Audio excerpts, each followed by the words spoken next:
Buenas tardes, muchas bendiciones. Nos quedamos un poco en la mitad de Génesis 47 la última vez y solo como para recapitular un poco Génesis 47 del 1 al 11 vimos que cuando los israelitas llegaron a Egipto, ellos recibieron como una visa, digamos, ¿no? Y recibieron una residencia temporal porque ellos no se imaginaron que iban a quedarse por más de 400 años, así que también recibieron una oferta de trabajo. Y una cosa muy importante en esa primera sección fue que Jacob bendijo al faraón en dos oportunidades, al llegar para la reunión que tuvieron y al despedirse. ¿Por qué Jacob bendijo a faraón dos veces? Explicamos que es porque Jacob tenía autoridad espiritual para hacerlo. ¿Basado en qué? En el hecho de que Jacob tenía una relación íntima y una relación muy fuerte con Dios. Amén. Y eso también nos da a nosotros esa autoridad para también bendecir a otras personas, especialmente cuando entramos a sus hogares o cuando tengamos la oportunidad, tenemos esa autoridad espiritual de ser una bendición y hablar bendición a las familias, las personas que visitamos. Amén. Vamos ahora a ver los versos 12 al 21. El hermano Raúl nos va a ayudar con la lectura. Amén. Y la palabra de Dios dice lo siguiente. Y alimentaba a José a su padre y a sus hermanos y a toda la casa de su padre con pan según el número de sus hijos. No había pan en toda la tierra y el hambre era muy grave, por lo que desfalleció de hambre la tierra de Egipto y la tierra de Canaán. Y recogió José todo el dinero que había en la tierra de Egipto y en la tierra de Canaán, por los alimentos que de él compraban. Un segundito. Solamente vamos a hacer una aclaración en cuanto a dinero. Hoy en día nosotros pensamos en dinero, los billetes, los pedazos de papel como se conocen, las monedas. En aquel tiempo no existía ese tipo de dinero. Solamente eran pedazos de metal precioso. Podía ser plata, podía ser cobre, podía ser oro, diferentes metales que nada más eran pedazos y con eso se hacían los intercambios y eso es a lo que llamaban dinero. Amén. Y continuando dice, y recogió José todo el dinero que había en la tierra de Egipto y en la tierra de Canaán por los alimentos que de él compraban. Y metió José el dinero en casa de Faraón. Acabado el dinero de la tierra de Egipto y de la tierra de Canaán, vino todo Egipto a José diciendo, danos pan. ¿Por qué moriremos delante de ti por haberse acabado el dinero? Y José dijo, dad sus ganados y yo les daré por sus ganados si se les ha acabado el dinero. O sea, que dieran sus ganados y él les daría alimento.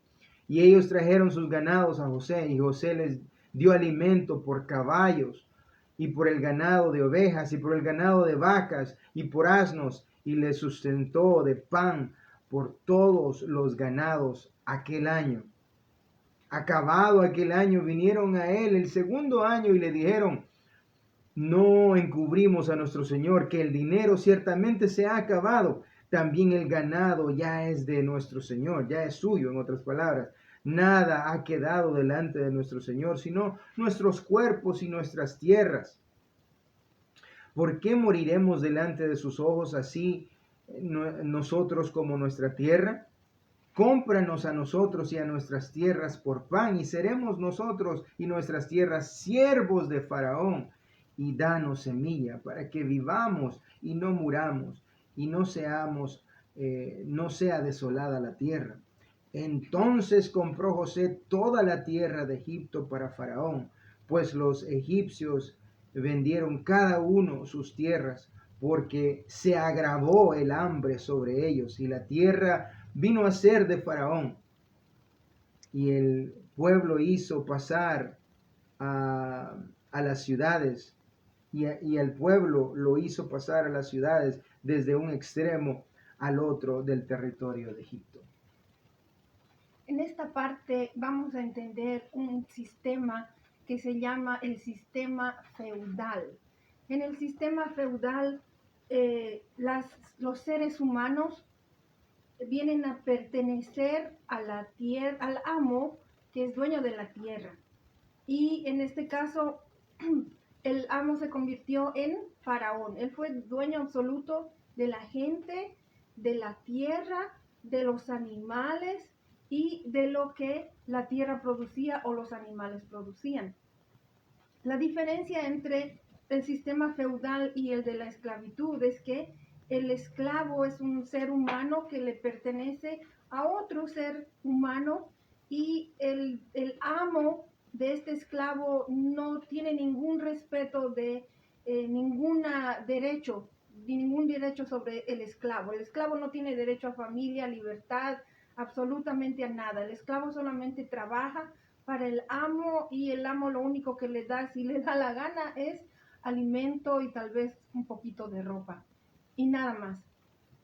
El sistema feudal, el ser humano pertenece a la tierra y quien sea dueño de esa tierra va a ser dueño de los seres humanos que viven ahí. La diferencia con la esclavitud es que en el sistema feudal todavía se considera un poco el sistema de familia. En la esclavitud no existe ningún derecho. Familiar, exacto, sí. El esclavo no tiene derecho a familia. Si llegan a tener esposa o hijos, cuando al amo se le ocurra, él puede deshacerse de toda la familia. En el sistema feudal no es así. Y en el sistema feudal, esos seres humanos pertenecen a esa tierra. Ellos ya saben lo que hacer, trabajar la tierra, cuidar los animales y darle todo al amo. Y el amo de ahí les da de comer.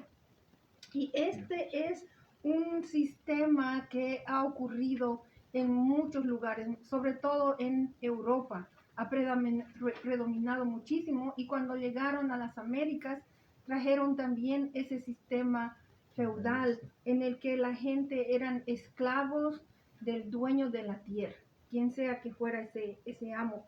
Y en esta situación el faraón vino a ser el dueño absoluto de todo, incluyendo de la semilla que la gente iba a plantar, o sea, animales, gente, casas, dinero, todo, él ya se había apropiado a causa de la hambruna. Y en el verso dice algo interesante: alimentó José a su padre y a sus hermanos. Es así como los primeros israelitas que llegaron no pasaron a ser siervos o esclavos del faraón. Y era importante hacerles saber esto a las primeras personas que leyeron estos eventos que los escribió Moisés, para que ellos sepan que al llegar a Egipto ellos no fueron esclavos, no fueron como el resto de los egipcios. Y es así como el faraón se convirtió en dueño de todo Egipto, dueño total y absoluto. Ese no fue realmente el problema, sino el problema se convirtió que en generaciones venideras esos faraones abusaron de esa su situación de poder, abusaron de la gente, se convirtieron en gente muy cruel contra su propia gente, contra los mismos egipcios, y los egipcios pues se destruyeron, los mataron a todos esos faraones y llegaron unos nuevos faraones que no conocieron a José ni a los israelitas. Y todo eso lo vamos a conocer con más detalle en el libro de Éxodo, si el Señor nos permite estudiar esta sección. Y en el verso 21 dice algo muy interesante, porque en Egipto normalmente hasta ese punto la gente habían sido dispersas a todo lo largo de lo que era el río Nilo, y a causa de la hambruna fueron congregados o juntados, digamos, a las ciudades. ¿Por qué? Porque así era más fácil distribuir el alimento a la gente, esperando hasta que se pueda cosechar. Pero esto no es lo ideal, nunca es ideal las grandes ciudades, porque ya habíamos hablado al respecto en alguna otra lección, de que las grandes ciudades tienen muchos problemas sociales, especialmente problemas espirituales, porque las ciudades jamás han sido el plan de Dios. Pero aquí estamos viendo que cómo se empezó a hacer grandes ciudades a causa de la hambruna en Egipto. O sea, dos eventos importantes, el sistema feudal y la aglomeración en las ciudades. Versos 22 al 26. Y la palabra continúa diciendo, solamente la tierra de los sacerdotes no compró, por cuanto los sacerdotes tenían ración del faraón, y ellos comían de ración de faraón que el faraón les daba. Y por eso no vendieron su tierra. Y José dijo al pueblo, he aquí, los he comprado hoy a ustedes y a su tierra para el faraón. He aquí la semilla, siembren la tierra. De los frutos daréis el quinto al faraón, y las 4 partes serán de ustedes para sembrar la tierra, y para su mantenimiento, y para que éstas también de los que están y para los que están en sus casas, y para que den de comer a sus hijos, a sus niños. Y ellos respondieron, la vida nos ha dado, hallemos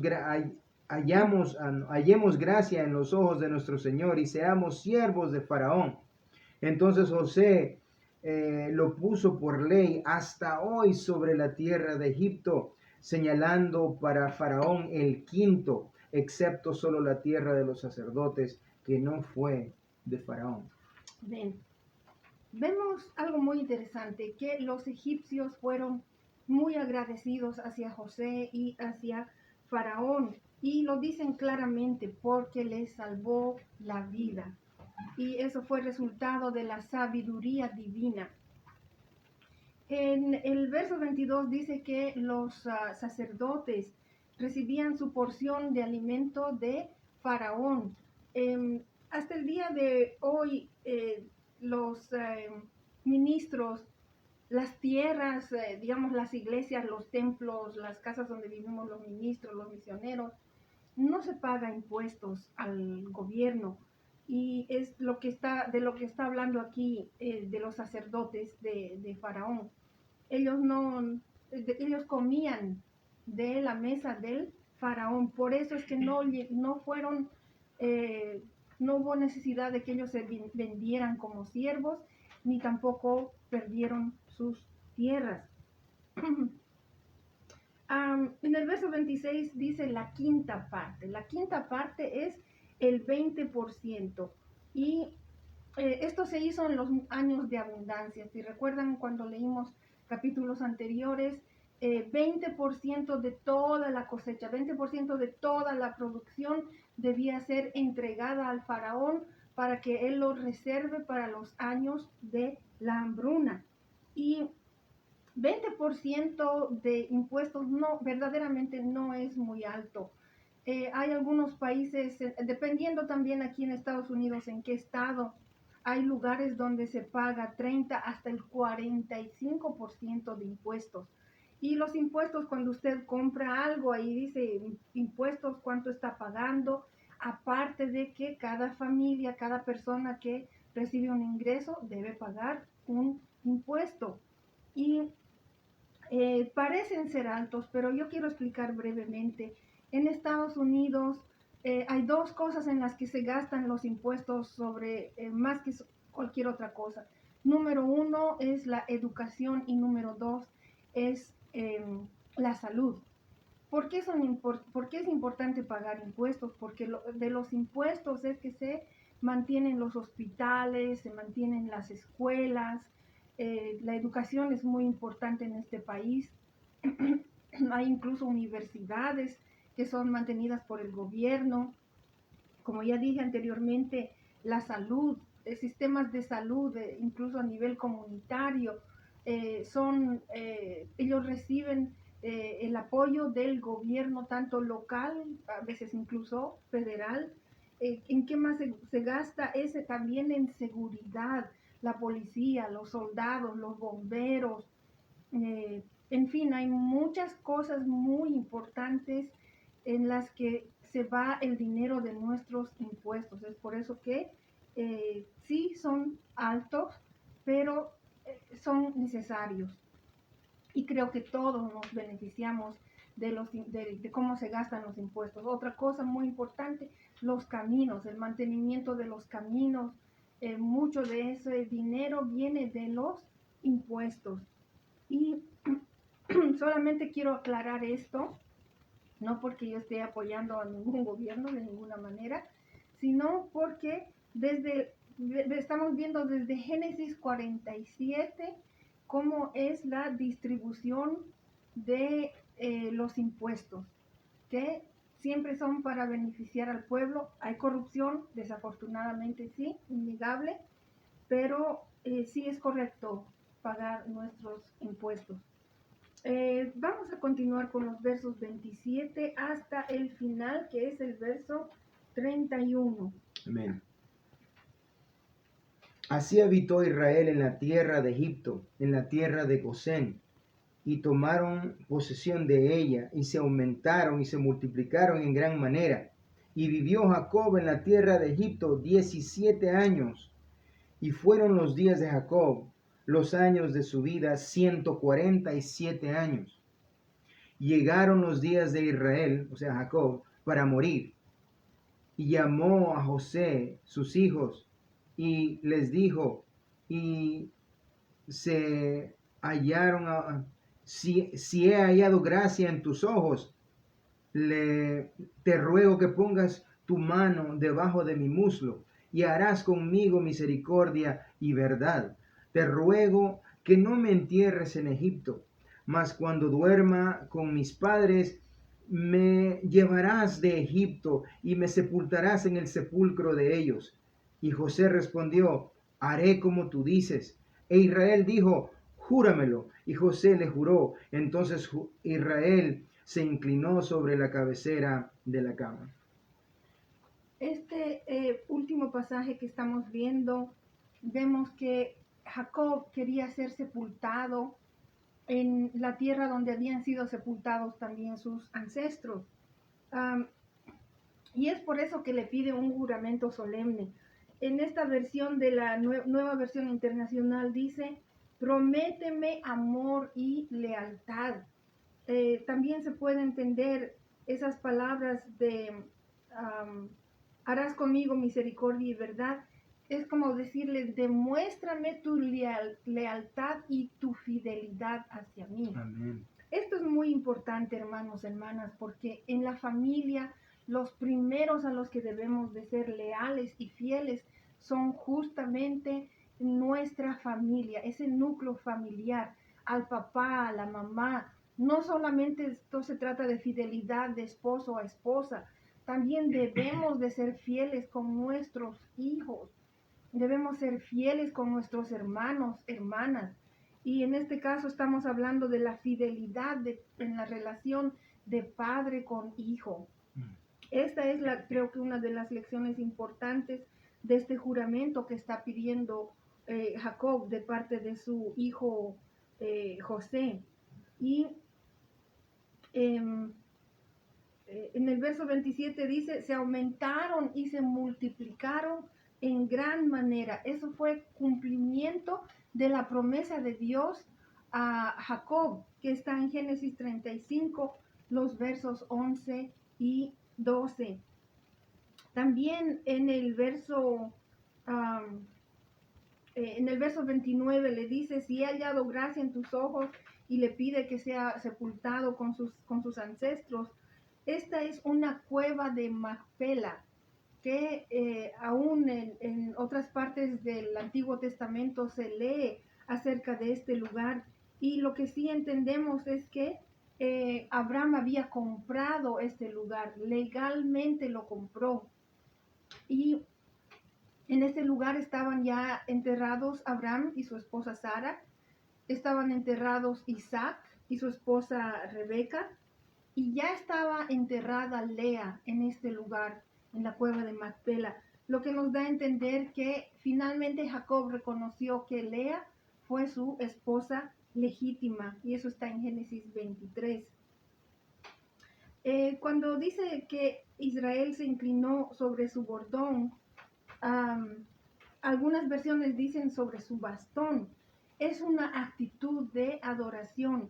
Y aunque hay un poquito de malentendido en la traducción en Génesis, pero Hebreos 11:21 nos ayuda a entender verdaderamente qué es lo que dice la Escritura. Hebreos 11:21, por favor. Por la fe, Jacob, al morir, bendijo a cada uno de los hijos de José y adoró apoyado sobre el extremo de su bordón. O sea, de su bastón, De su ¿no? bastón. Un ejemplo admirable de que en los últimos momentos de su vida todavía él está inclinándose ante Dios para adorarlo. Y en este pasaje de Génesis 47, solamente para, digamos, resaltar algunos puntos, vemos la sagacidad de José, su inteligencia y al mismo tiempo su prudencia, cómo entendió lo que él necesitaba de hacer en favor de su familia para salvarlos.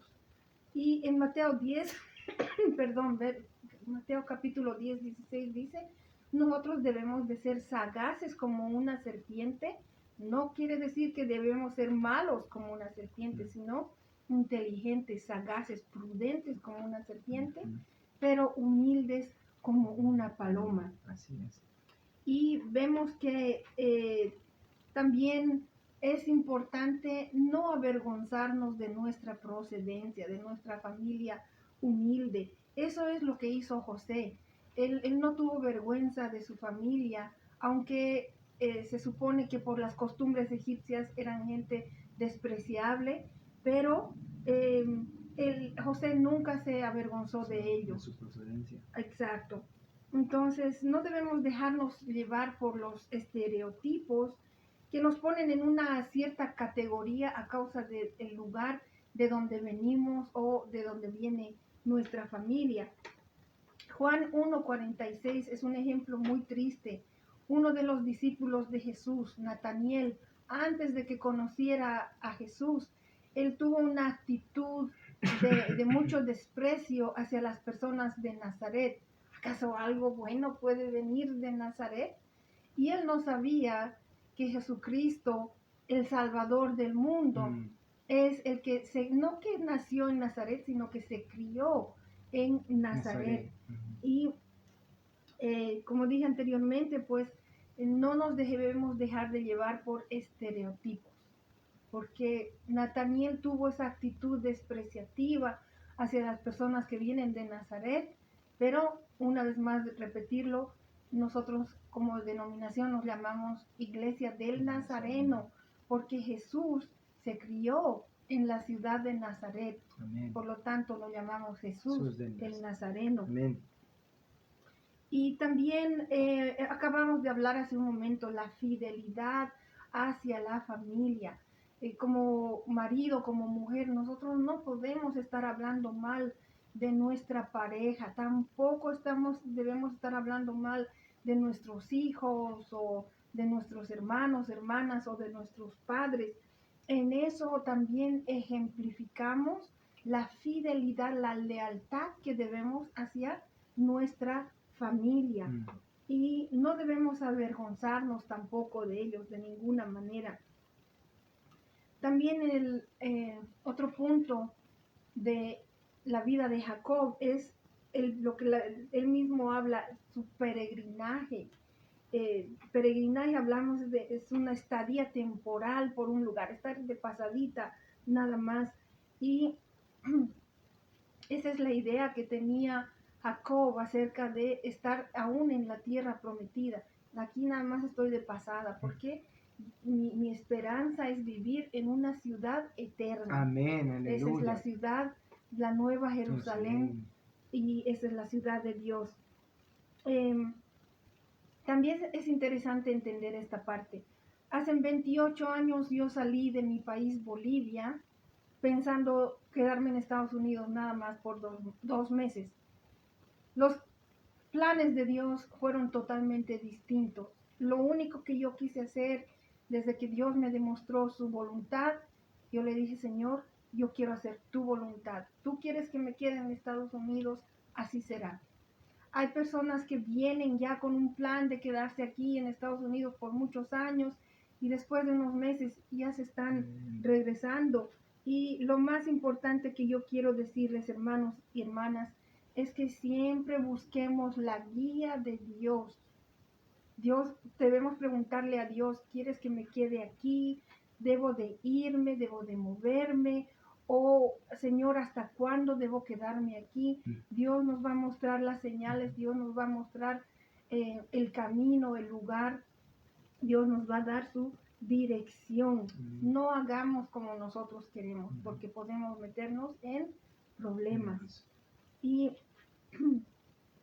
una cosa también importante que debemos aprender, Jacob ya estaba considerando el momento de su muerte. Para muchas personas ese momento puede ser un momento muy triste, muy difícil, que hasta uno lo deprime y es totalmente entendible. La muerte no es fácil de considerar, pero para nosotros los creyentes lo vemos de una perspectiva diferente.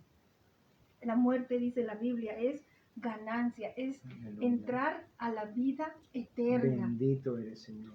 Lo importante de este lugar, que cuando pasamos a la muerte, como se dice, es que en ese lugar, si hemos puesto nuestra confianza en Jesucristo, si verdaderamente vivimos para placer a Dios, nuestro Dios Todopoderoso, si con nuestras acciones y nuestras palabras le demostramos nuestro amor a Dios, cuando nosotros pasemos a la muerte, ese será un lugar de paz, ese será un lugar de gozo. Lo más hermoso será que ese será el lugar de la presencia eterna de Dios con nosotros. Amén. Amén. Bendito sea Dios. Una cosa también, lo último, que cuando, por ejemplo, hablando de la vida de Jacob, él pasó por muchas circunstancias en su vida que fueron muy tristes. Él tuvo que esperar 7 años para casarse con su esposa Raquel, pero él mismo lo dijo, me parecieron nada más como días por el gran amor que sintió hacia ella. Otra circunstancia, los muchos años que él pensó que su hijo José había muerto, cuando lo volvió a encontrar a su hijo, todo eso se convirtió nada más en un recuerdo. Y es así lo que pasa en la vida. Hay muchas cosas que son pasajeras, ya sean las cosas dolorosas, aún las cosas felices, son pasajeras, parecieran como un día cuando ya se convierten en una memoria. Y lo que quisiera decir, tal vez lo más importante, es que todas estas cosas pasan, vienen a ser cosas pasajeras. Debemos mirarlas desde la perspectiva de la eternidad, porque lo único que verdaderamente cuenta es la eternidad. Y quisiera terminar suplicándoles a todos ustedes que vivamos nuestra vida con sabiduría, considerando la eternidad que tenemos delante de nosotros, y tomemos nuestras decisiones considerando esa eternidad. Las decisiones que tomes hoy van a tener una consecuencia por la eternidad, y que el Señor les dé la sabiduría para tomar las decisiones que le lleven a la vida eterna. Dios les bendiga grandemente.